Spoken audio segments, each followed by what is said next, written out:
Check mic 2. How you doing? All levels good? All levels clear? Chris, we good back there? Good? All right. Ladies and gentlemen, welcome back to the TBloom Talk Show. I'm your host, Mr. TBloom. It is the second episode of the official NFL 2022 season. Let's give a round of applause for ourselves for escaping that shit show of a week one we just witnessed. Now, I don't mean shit show as in it wasn't a good time or it didn't feel like the NFL season. I mean shit show as in, damn, what a bunch of shit show games. I'm going to come off and say it.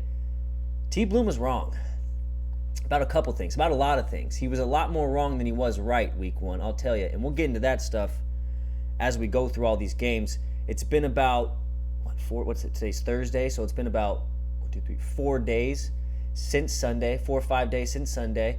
And you know what? That's still not, I think it's still time to do a little bit of a debriefing of what happened this Sunday. We're going to go through all the games. I'll tell you my predictions, if I was right, if I was wrong. We'll go through the ins and outs of a couple games and see where it takes us. But, yeah, just to give you the stats for old TBloom. On my spread picks, I was 5 for 7. On my over-unders, I was 10 for 5. Did really well on the over-unders. I mean, I can pick an over-under I can pick a goddamn over-under. Wins and losses, though, I went 5 for 10, or 6 for 10. So a lot of stuff to clean up, a lot of stuff to go over. But then again, it's football season. This is what we live for, baby.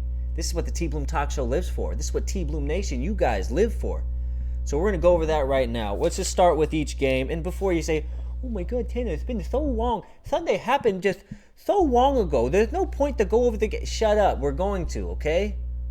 This is what we're doing. TBloom Talk Show. Focus up. Saints vs. Falcons. Now, for those of you who did watch the podcast that I had on Saturday, then you know that I was this close to picking the Falcons. And the Falcons were this close to winning. However, I ended up changing it to the Saints pick. But I did say that the Atlanta Falcons would cover the spread of 5.5, and they did. Final score, Saints 27, Falcons 26. And the Falcons did exactly what I thought they'd do. They'd come out and give the Saints a scare, and they did. Saints almost lost that game. Mariota played pretty much as good as you can for a team who's leading the Atlanta Falcons 2022 roster. Let's take a look at some of those stats right now. Marcus Mariota. Come on, dude. 20 for 33. 215 yards, no TDs, but no interceptions. And he also had 12 carries for 72 yards and a TD. Basic stat line for what you're going to see from Marcus Mariota over the course of this season, if he can stay healthy, and that's a big if.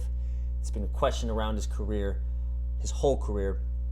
But like I said, this Falcons team in 2022 is going to give a couple teams a scare, and they're going to upset a couple teams as long as they can stay healthy because of this. No one knows who the fuck they're going with on offense. Well, I mean, at least I thought. I didn't know Cordell Patterson was going to have another year. He went 22 carries for 120 yards and a TD. I mean, I'll be honest with you guys. I thought that was a absolute, what would you call, a fluke of a season he had last year. Cordell Patterson put up a ton of stats, did really good for fantasy owners. I thought that was done. I thought that was in the past. I thought that was a lucky year, whatever. Maybe I'm wrong. And I wouldn't doubt it after what happened this week. But anyway, that's one of the few games I got right. I got the Saints to win over the Falcons. I knew the Falcons would cover the 5.5 spread. And I picked the over of 42.5. So give myself a pat on the back right there. Because gosh damn it, it gets a lot worse. Next game, Colts versus Texans. I picked the Colts to win this game. And I think most of you did. And I don't think I was wrong for picking the Colts to win this game, and they should have won this game. I didn't get to watch the whole game in its entirety, but what I did watch was the NFL highlights that they break down of every game. And I know what you're saying. Oh my God, Steve Boom, it's just a highlight. Everything's going to look good. Stop. Calm down. I understand that. But this is all I can do when I can't watch every single game at a time. Colts should have won that game. They had multiple opportunities to score. They shot themselves in the foot multiple times. They had a goal line possession, which ended up, if I remember correctly, it just didn't work out. They had pretty much a guaranteed 3 points. They blew it. They went for it on fourth. Oh, it was a wildcat play, and it just did not go their way.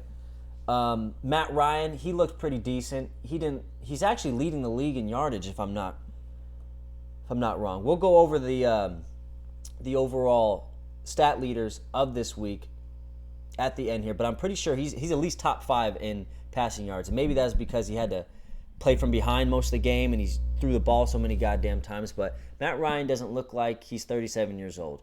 He was making a lot of running plays. He's putting his body on the line. I remember a specific, I think it was 3rd and 2, where he was running out right and he decided to try and dive between 2 linebackers to pick up the first down, and he did pick up the first down. This looks like a guy who's motivated to win a Super Bowl. So Colts fans, I think you guys may have snagged a really rejuvenated Matt Ryan, someone who believes in his team and someone who thinks that this team can go to the Super Bowl. Maybe they will, because their running game's still elite. Jonathan Taylor had a good year, so I wouldn't panic too much in Indy. You just got to clean it up, clean up the turnovers. And but what can we say about the Texans? I mean, the Texans did enough to tie the game, 20-20. They did enough to get this game to a tie, which, for more or less is a win for them. They didn't. If you're a Houston Texans fans, I doubt you're coming into this game expecting a win. So I would take the tie as a win for the Houston Texans. I mean, what else could you want? Anyway, I picked the Colts to win. They did not win. The under of 45.5 did hit, but I also picked the Colts to cover the 7-point spread, which obviously they didn't. So there's 2 losses for me. Next game, we're going to move on to Cleveland versus the Panthers. Now, if you were with me on last Saturday and you were listening to the podcast and you were to say that you were to hear me say that it was going to be Baker Mayfield going out and either shitting the bed or being a hero, it wasn't necessarily that way. Like I said, I didn't get to watch most of these games because I watched the Steeler game at 10 a.m. and then I was putting it on Red Zone halfway drunk by 1:30. You'll know why after we go back to the Steeler game in a second. So I didn't get a chance to fully dive into all these games. But from what I've seen, is Baker Mayfield, he did enough to keep his team in the game, so to speak.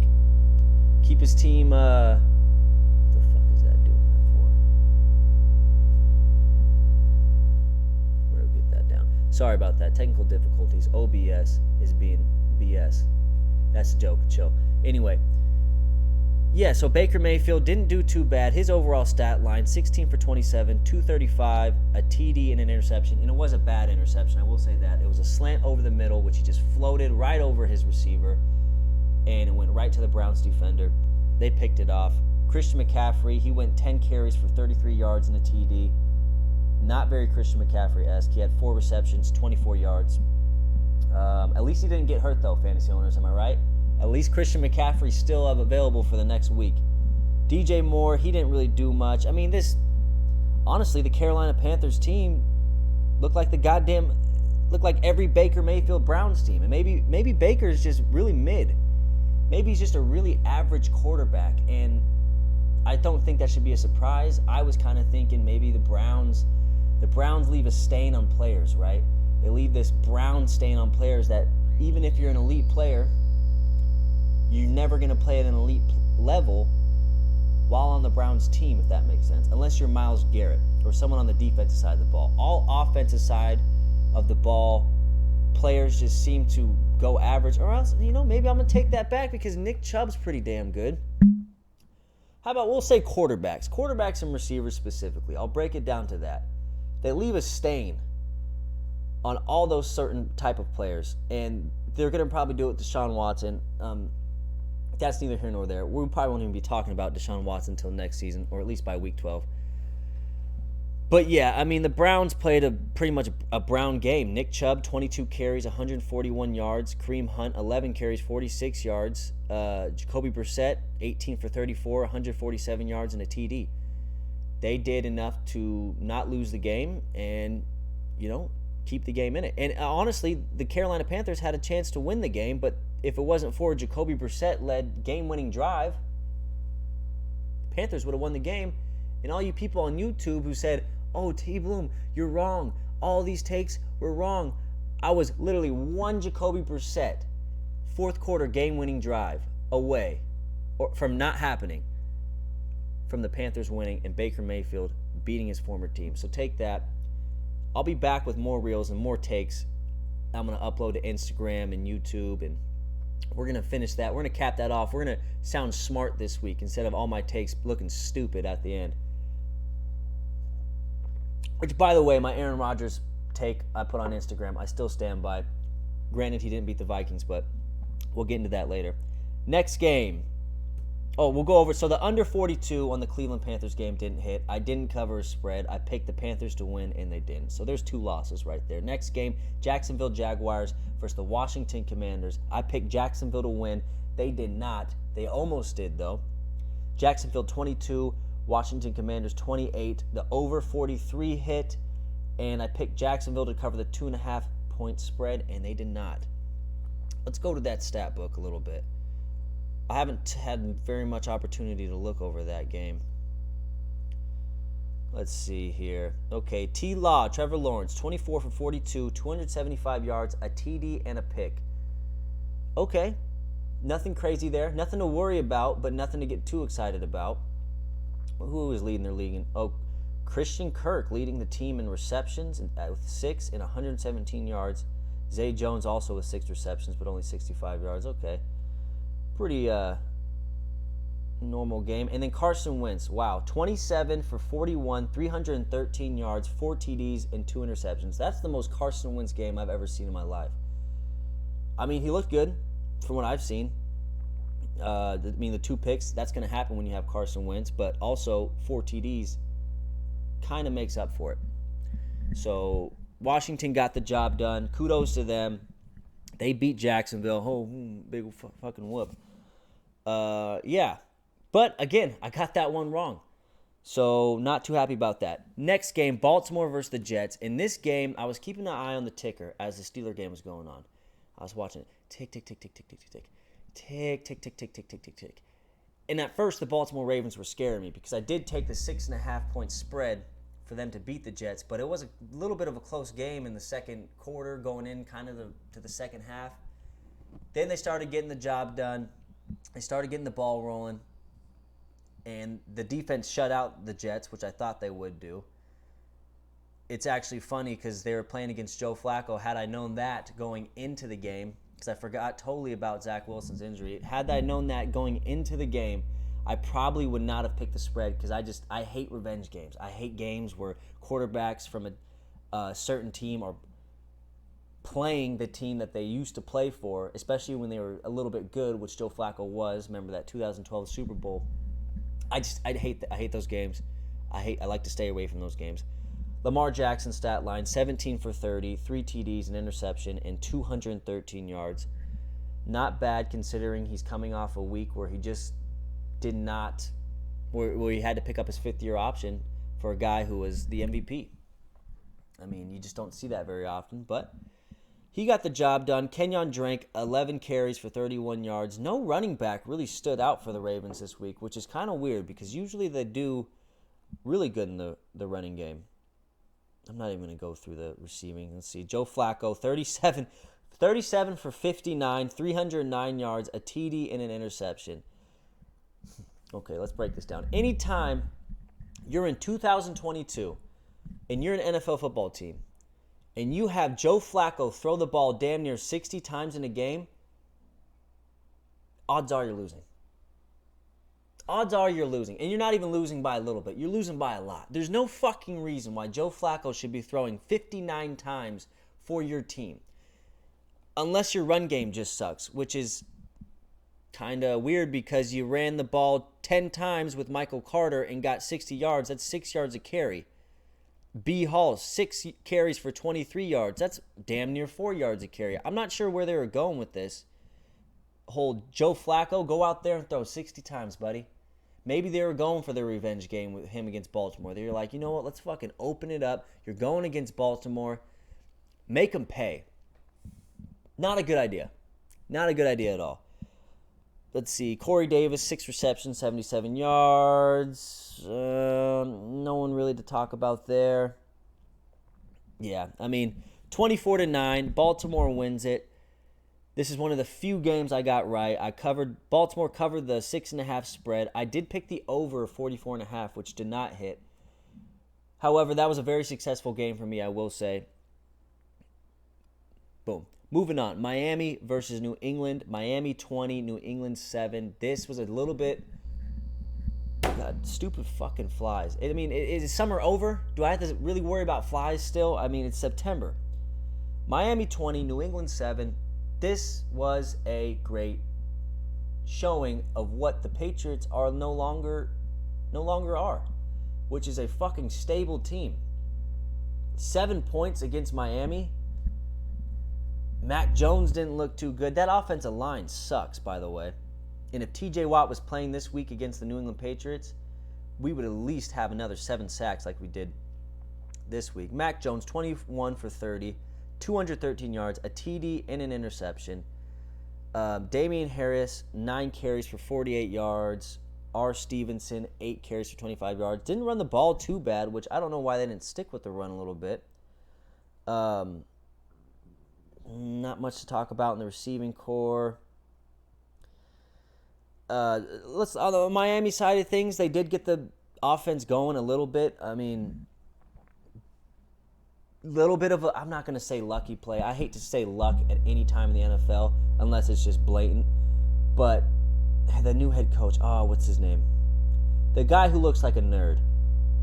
Looks like he's never played football in his life.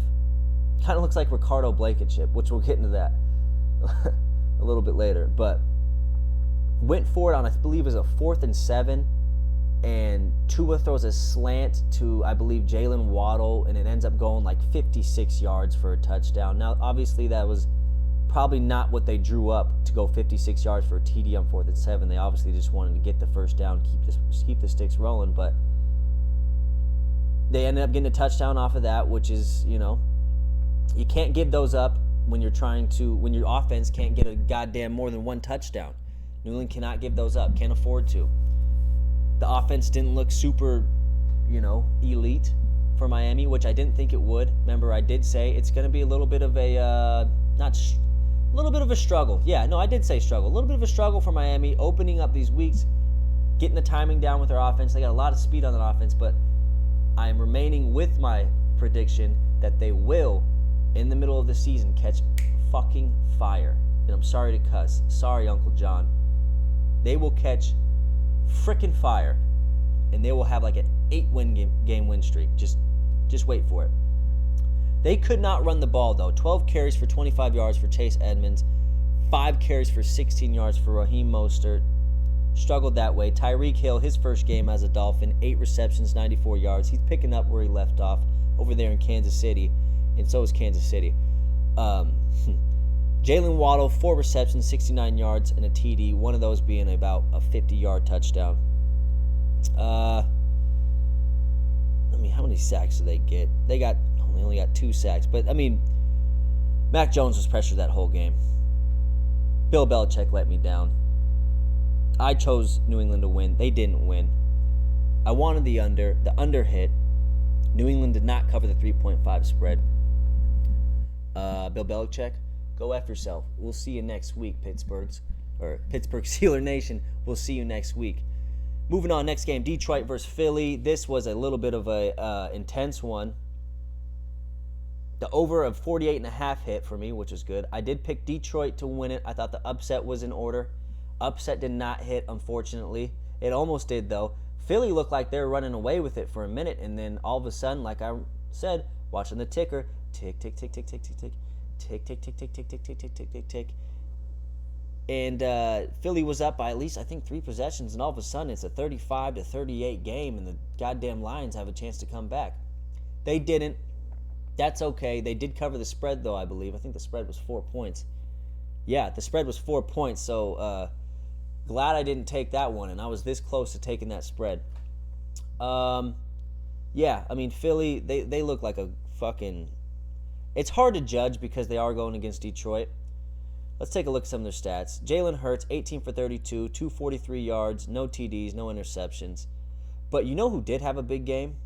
Oh, and let's talk about the rushing. Miles Sanders, 13 carries, 96 yards, and a TD. 4 different carriers got TDs.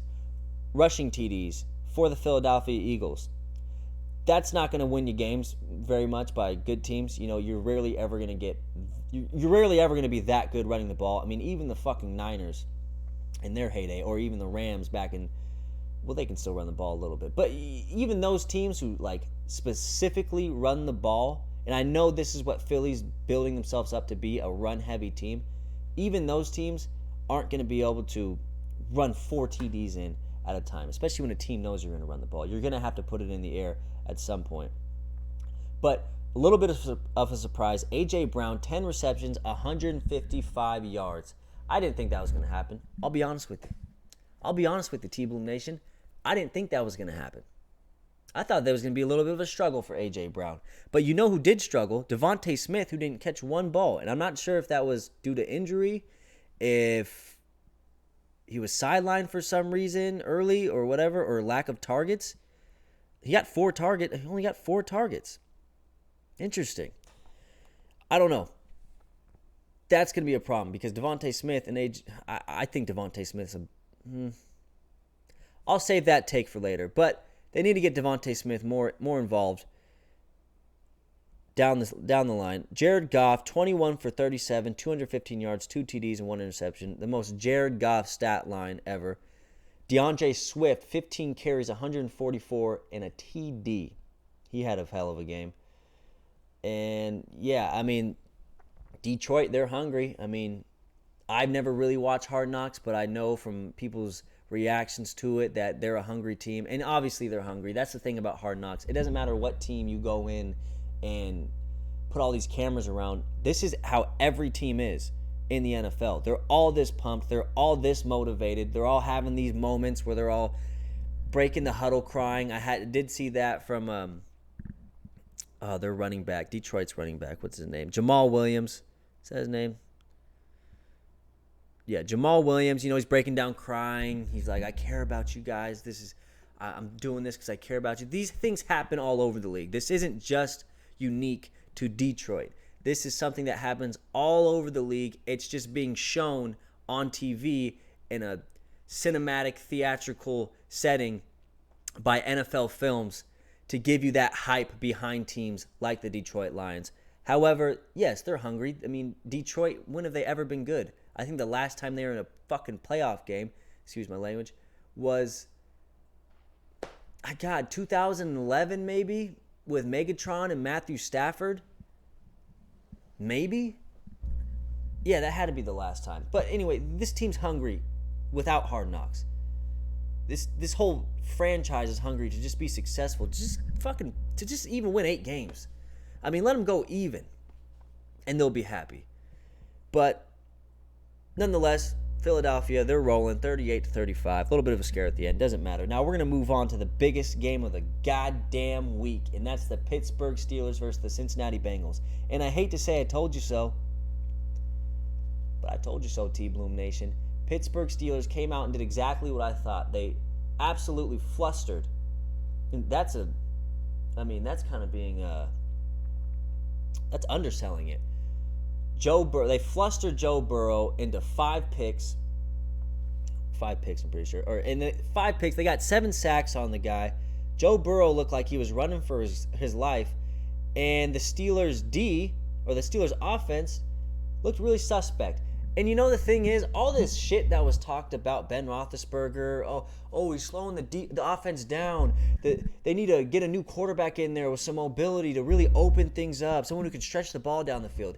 It looked exactly the fucking same. All we were doing was little dink and dunk throws, little sideline routes, sideline outs, comebacks, and it really wasn't much other than that. It didn't look anything better than what Ben was doing last year. It looked damn near the same. So I don't want to hear this Ben Roethlisberger was holding him back slander. Maybe down the line, as the season goes on, we open it up a little bit more, which I hope we do. Mitch Trubisky, he looks like he's doing enough so he doesn't get benched for Kenny Pickett. That looks like his ultimate goal. He's going out there doing enough to not lose his job.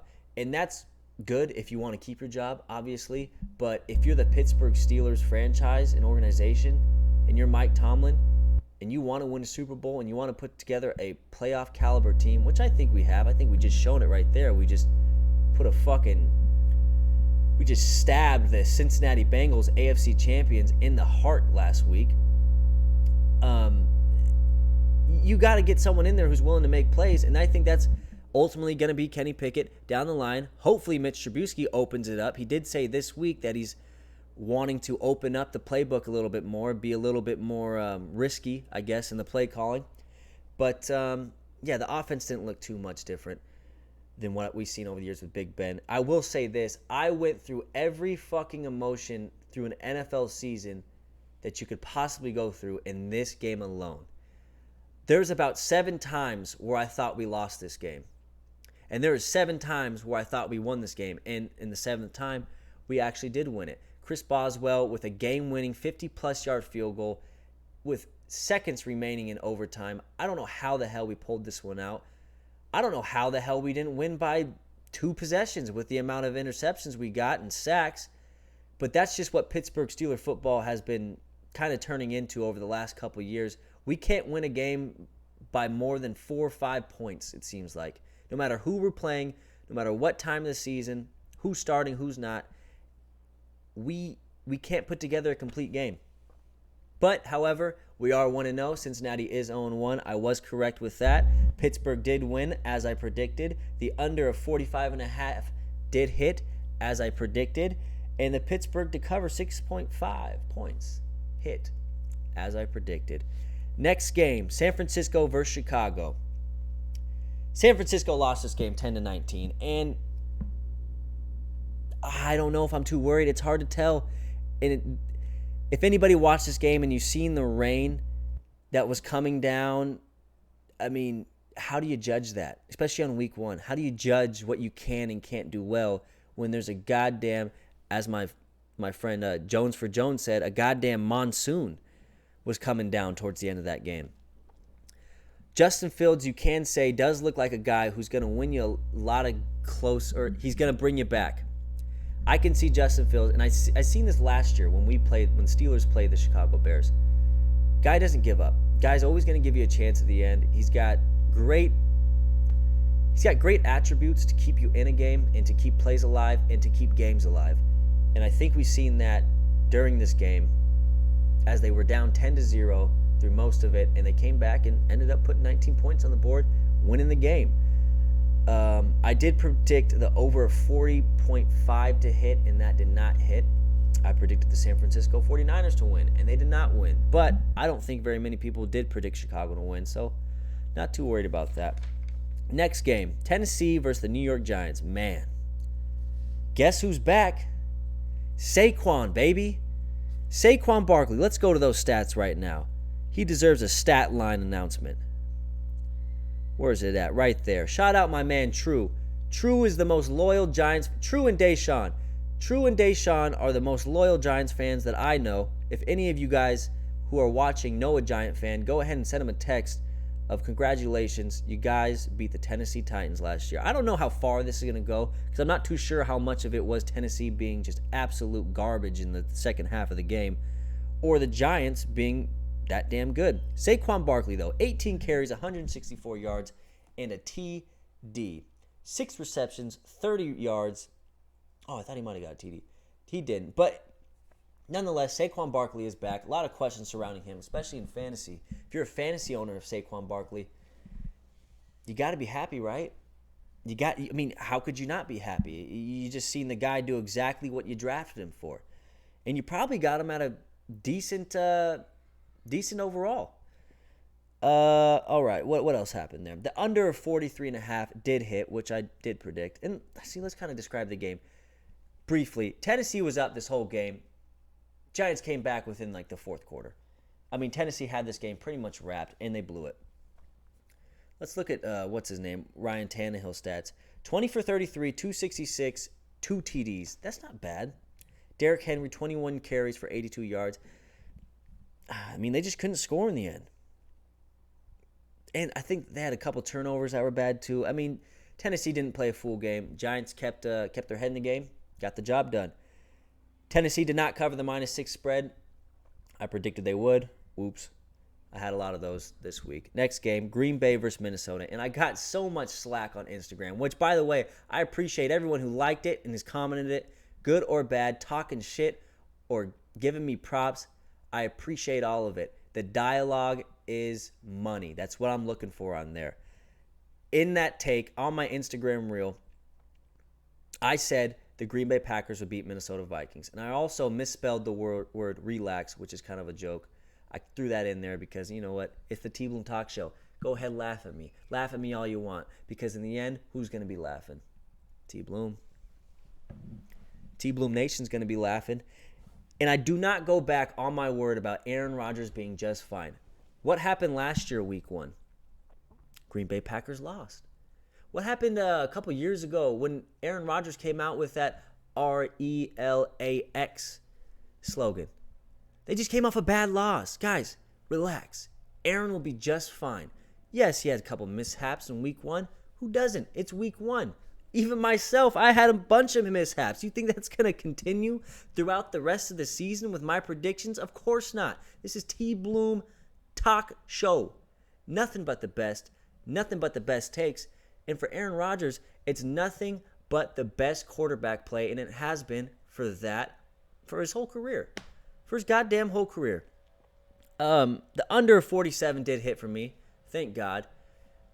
But I didn't realize that, what's his name? Lazard was out for Green Bay. So he was down a receiver. He was playing with a bunch of people he barely knows.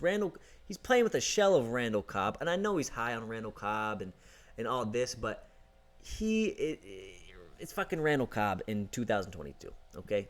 Ain't the same guy. We won't go into too much on that. Minnesota looked great, by the way. I will say it. Minnesota did look really good. Justin Jefferson, I mean, I don't get how this motherfucker gets so wide open. He had a couple plays where he's just wide the fuck open. I mean, how are you going to leave that guy wide open? Double team him. Make Adam Thielen beat you. Shit. Sorry, I just get really frustrated with some of these defensive coordinators, these coaches. Anyway, Kansas City versus Arizona. The over of 53.5 hit. Kansas City won 44-4 to Kansas City 44, Arizona 21. Arizona didn't look nearly as good as I thought they would. AZ did not cover the 6.5 point spread, and it wasn't really much of a close game. The biggest takeaway you can get from this is that Patrick Mahomes is going to be just fine this year. The man put up stats, put up 5 TDs, 300 plus yards. I mean, I don't have the stats in front of me, but I already know that's exactly what he did. He's on my fantasy team, and I'm glad I drafted him. Travis Kelce ain't going nowhere. I think Travis Kelce, I'm not going to say this, but I'm going to put the question in the air for you guys, TBloom Nation, and go ahead in the comments, give me your answer. Was Travis Kelce more important to Patrick Mahomes than Tyreek Hill was? I don't know. I'm going to have to think on that one. Maybe I'll give you an answer for Saturday's podcast when I go through all the games and all my picks, and I what's the word I'm looking for? I almost just said, and I relapse my picks, my judgment. I get my game back on track, and I give you all the picks that are going to happen for Saturday. Maybe I'll answer the question then. Anyway, Kansas City looked unstoppable. I'll give you my prediction for KC and the LA Chargers. We'll do that at the end. We'll do that at the end of covering all these games. Kansas City looked good. AZ didn't. Questions surrounding Cliff Kingsbury might get fired in the middle of the season. I don't know. Speculation. I don't have too much to say about that. Just keep your eye out. Las Vegas versus the Los Angeles Chargers. And son of a bitch, I picked Las Vegas to win. But my first instinct was the Chargers. Of course the Chargers.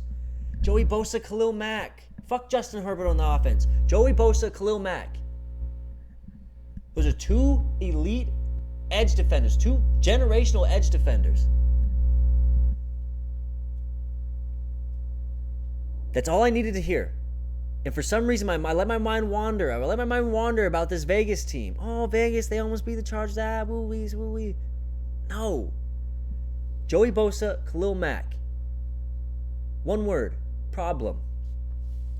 Las Vegas 19, Chargers 24. The over of 52.5 didn't hit. fuck, I should have never. Should have went with my first instinct that. Las Vegas to cover the 3.5 point spread did not hit. Just a couple takeaways. I mean, Devontae Adams, he's fine.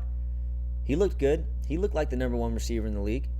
He looked like exactly where he left off in Green Bay last year. He'll be just fine. As I said, he's going to be just fine. Derek Carr's Derek Carr, right? I mean, you know what you're getting with him. I think this Vegas team will be good, though. I don't know why people are so down on Josh Jacobs. I mean, he's a good running back. He's a pounder. Guy's an old school style running back, which is going to help you in the later stages of the season, and I like him. Vegas fans, don't be too worried. The Chargers, they're a good team. Chargers 24, Vegas 19. Tampa Bay versus Dallas. What a snooze fest. What a shit show of a game to play on Sunday night opening weekend. And I know what NFL's thinking. Oh, Dak Prescott's good. He's not. Oh, the Dallas Cowboys are good. They're not. Okay, obviously I say Dak Prescott's not good loosely, but I mean, he didn't look like shit on that game, and part of it was because of the offensive line Dallas has. Zeke looked really good, though. Zeke looked a lot better, and I'm not judging by his stat line. This is all eye test. He looked a lot better than what I've seen over the last few seasons. Tony Pollard didn't look as good as I thought he was going to. Kind of upset about that because I took him on my fantasy team, and I thought he was going to kind of take over as the season went on. Maybe not. We'll see. But Dak Prescott out for 6 to 8 weeks again. What's new with that guy? It just does not look good for the Dallas Cowboys. Tampa Bay did just enough to score. Don't get me wrong. They didn't look super good either.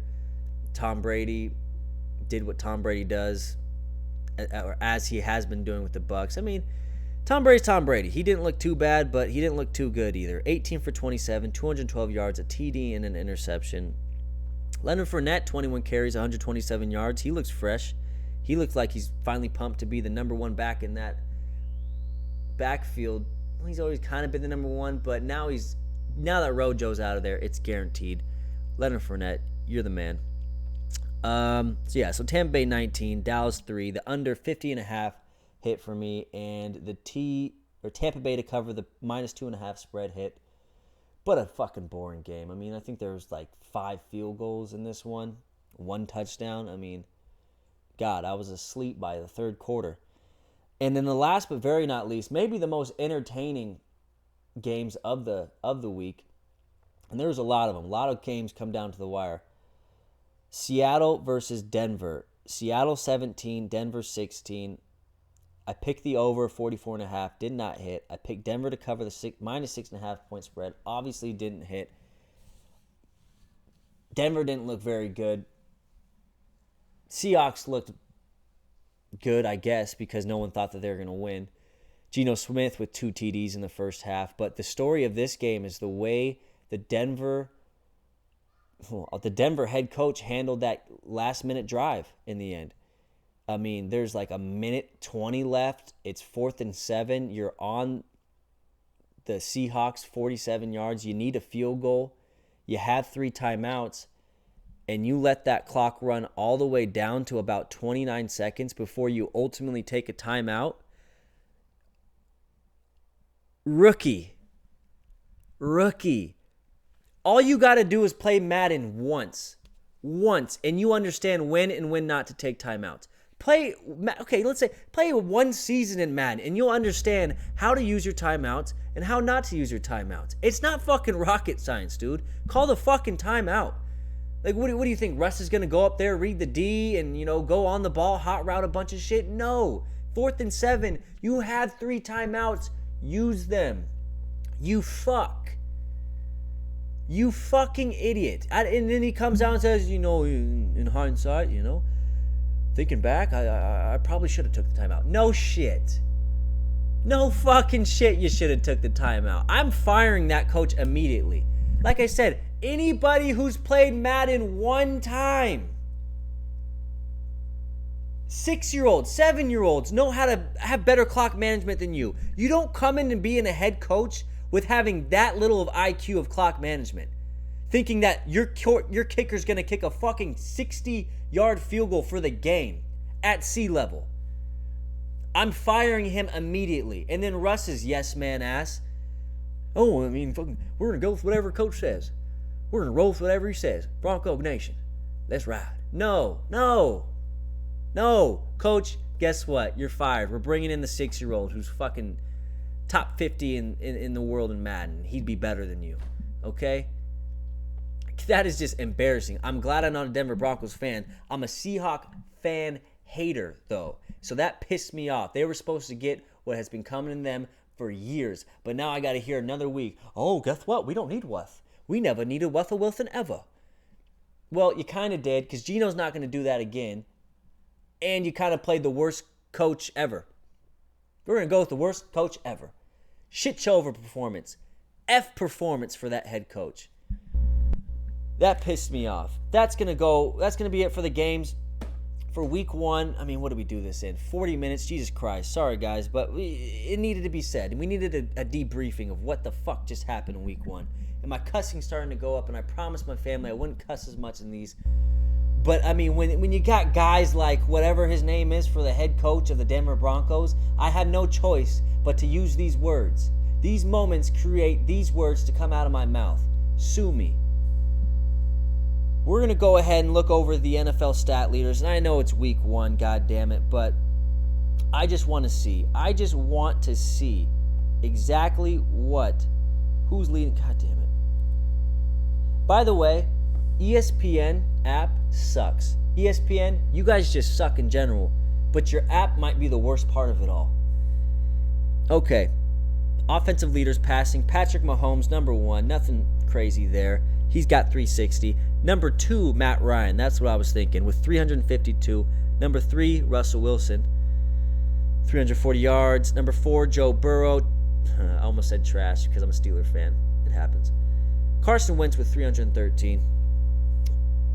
Not bad. I think maybe those guys, that could be your top 5 passing leaders this year.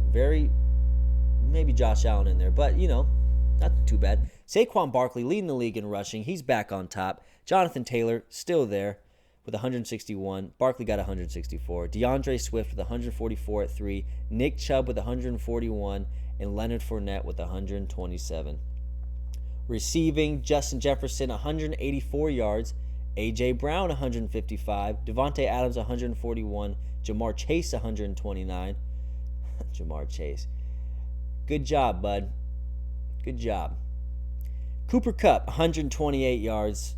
That's all of these, considering it being week 1, there's no one in these top 5s that I couldn't see possibly in the top 5 towards the end of the season. Tackles, K. Kruger-Hill from Houston with 18. Jay Owens from Houston with 15. Jay Hicks from Minnesota with 14. Minka Fitzpatrick with 14. Shout out, pick 6, best safety in the league. T. Walker III from Detroit with 13. Now sacks, Khalil Mack with 3. Anthony Highsmith from Pittsburgh with 3. Justin Hughes from Houston, I think his name's Justin Hughes, with 2. Von Miller with 2.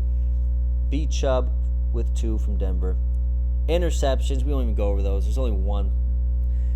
One's the most interceptions, so there's probably about 10 people tied for number 1. There's your stat line after week 1 of the league leaders of the NFL. Now we're going to get into this game here tonight, actually. The Chargers versus the goddamn Kansas City Chiefs. Now this one is set to be a shootout, right? I mean, you got the Chargers versus the Chiefs. It's going to be a shootout. 2 offenses that kind of, well, 2 teams that their offense is their best part. Unless you're the Chargers, because like I said, 2 words, Joey Bosa, 4 words, let's restart that. 4 words, Joey Bosa, Khalil Mack. Watch out for him. KC's got a -4 point spread. The over-under here is 54 points. I'm going to go ahead and take the under. Here's why. I know I just said it, but the Chargers D is going to give Patrick Mahomes a little bit of fits. They're going to get to the quarterback. They're going to get to Patrick Mahomes. Patrick Mahomes isn't going to be able to score as many points as he did last week. Simple as that. Chargers as well. I don't think that I think that this is going to be a little bit of like a 21-27 game. I think it's going to be 7-0, either of those teams. 5 minutes left in the second quarter. And then in the, fourth and third quarter, that's when they're going to start putting up the points. That's when they're going to start getting their offenses going. Defense is going to get a little tired. Joey's going to have to come out for a little bit of a rest. Khalil's going to have to come out for a little bit of a rest. Patrick take a couple advantage, and then Herbert will come in and do his damage then. I'm going to take the under 54 points. Who am I going to take? I will take the Chargers to cover the 4-point spread. But ultimately, how do you go against the Chiefs? I'm going Chiefs to win this, guys. How do you go against Patrick Mahomes, who looked like an absolute, he just keeps getting better and better. It's almost like, he got paid $100 million or $200 million. What is it, 200 or 100? I think it's $500 million for the next 10 years. It's almost like that's his contract, and he's playing like it. I'm going to go the Chiefs. We'll say Chiefs 28. No, we'll say Chiefs 31. Chargers. No, we'll go Chiefs 25. Chargers 22. And that is your TBloom prediction for the Thursday night football. I will see you guys on Saturday for my official NFL predictions and another round of Jonesing for Jones. He's coming back, and he's got a lot to talk about with college football. Thank you guys for watching. I appreciate you. Leave a like, comment, subscribe. Of course, if you don't follow me on Instagram, follow me at T_Bloom253. If you don't follow me on Twitter, follow me at TBloom253. No underscore there. Or follow me at, excuse me for the Twitter, TBloom Talk Show on Twitter for your latest updates, news, and everything TBloom. I appreciate you guys. Thank you for watching. TBloom Nation, yours truly, TBloom.